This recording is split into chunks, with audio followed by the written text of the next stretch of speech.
वकार, काहिल, निकम्मे, बेकार, सुस्त और नाअहल लोगों का खुद एहतसाबी की बजाय, अपना जायजा लेने की बजाय नाकामयाबी और फेल होने का जिम्मेदार तकदीर, नसीब, किस्मत और एहसानारी दौलत किसकी है और जाने कब से है।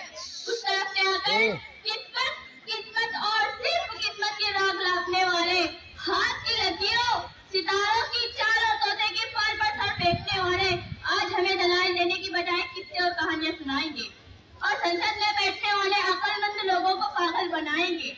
लेकिन मैं ये कोई चाल चलने नहीं दूंगी और दलाइल से ये बात साबित करूंगी कि कामयाबी किस्मत से नहीं मेहनत से मिलती है।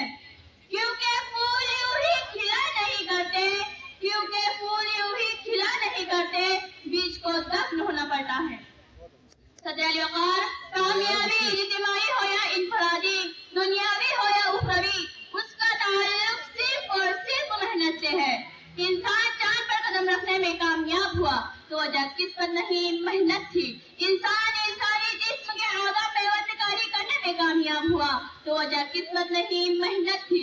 इंसान लाखों लोहे को हवाओं में उड़ाने में कामयाब हुआ तो वजह किस्मत नहीं मेहनत थी। और 15 अगस्त 1947 को गुलामी की जंजीरें तोड़कर हिंदुस्तान ने आजादी हासिल की है। कोई किस्मत मुकद्दर ये तकदीर नहीं बल्कि तहरीर हिंदुस्तान